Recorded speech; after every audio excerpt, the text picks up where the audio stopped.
आप देख रहे हैं समाचार एजेंसी ऑफ इंडिया में साइन न्यूज। नमस्कार दोस्तों, समाचार एजेंसी ऑफ इंडिया की साइन न्यूज़ में एक बार फिर आपका स्वागत है। हम लगातार आपको प्रधानमंत्री आवास योजना के अंतर्गत नगर पालिका परिषद के द्वारा बनाए गए आवास के बारे में जानकारी दे रहे हैं। समाचार एजेंसी ऑफ इंडिया के सिवनी ब्यूरो से अशोक सोनी की रिपोर्ट। तीसरे एपिसोड में हम आपको आज दिखा रहे हैं कि प्रधानमंत्री आवास योजना के तहत सिवनी नगर पालिका के द्वारा सिवनी शहर से लगभग 7 किलोमीटर दूर कंडीपार ग्राम में ये बसाहट बसाई गई थी। कितने आश्चर्य की बात है कि नगर पालिका परिषद अपनी सीमा से बाहर जाकर अपने अधिकार क्षेत्र के आवासों का निर्माण कराती रही और सत्ताधारी भारतीय जनता पार्टी, विपक्ष में बैठी कांग्रेस, दोनों के पार्षद मौन धारित किए रहे। किसी के द्वारा भी इसका विरोध नहीं किया गया और ये जो आवास बनाए गए हैं ये आवास लेंटर्न हाइट तक पहुंच गए और लेंटर्न हाइट तक पहुंचने के बाद कंपनी के द्वारा इसका काम बंद कर दिया गया। जो रनिंग बिल्स हैं होंगे वो रनिंग बिल्स तो निश्चित तौर पर निकाले गए होंगे, पर अभी तक कोई भी इस बात को नहीं जानता है कि इस निर्माण कार्य को कराने वाली कंपनी को नगर पालिका परिषद के द्वारा कितना भुगतान किया गया है। नगर पालिका के सूत्रों ने समाचार एजेंसी ऑफ इंडिया को बताया कि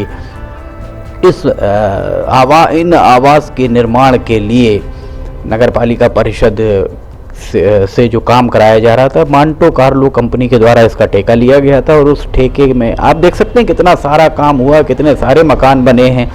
तो ठेकेदार कंपनी निश्चित तौर पर इतना सारा काम कराने के बाद घाटा उठाकर तो यहाँ से वापस नहीं ही गई होगी। समाचार एजेंसी ऑफ इंडिया के सिवनी ब्यूरो से अशोक सोनी की रिपोर्ट। इसमें रनिंग बिल्स का भुगतान नगर पालिका परिषद के द्वारा कराया गया होगा और इस पूरे निर्माण कार्य में आप देख सकते हैं किस तरह से यहाँ पर ये भवन जर्जर स्थिति को पा चुके हैं और ये भवन किसी के जेब के पैसे से नहीं बनाए गए थे। आप और हम सुबह उठने के बाद रात को सोते समय तक और सुबह दूसरे दिन उठते समय तक जो कर देते हैं उस कर से संचित राजस्व के जरिए ही इन भवनों को बनाया गया था। हमारे टैक्स से ही नगर पालिका परिषद हो या अन्य सरकारी एजेंसीज सभी उसी टैक्स के पैसे से विकास के काम करती है, पर विकास का काम सिवनी में किस तरह से कराया गया। 2018 से इन काम को कराया गया। 2018 के बाद 4 साल बीत गए और 4 सालों में अब तक किसी ने सुध नहीं ली। बीच में कांग्रेस की सरकार आई। कांग्रेस की सरकार के दौरान इस मामले को सिवनी जिले के कांग्रेस के 2 विधायक हैं, दोनों विधायकों के द्वारा विधानसभा में नहीं उठाया गया।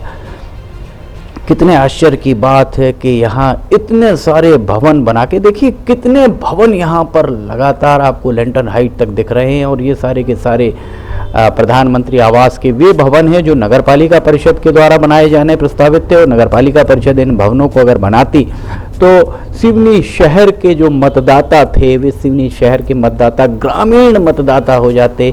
सिवनी शहर से 7 किलोमीटर दूर कंडीपार में इनका निर्माण कराया गया और कंडीपार गांव है, ग्राम, तो ग्रामीण मतदाताओं में तब्दील करने की तैयारी की गई थी। तत्कालीन जिलाधिकारियों के द्वारा भी इस मामले में क्यों नहीं संज्ञान लिया गया, इस बारे में भी शोध किया जा सकता है।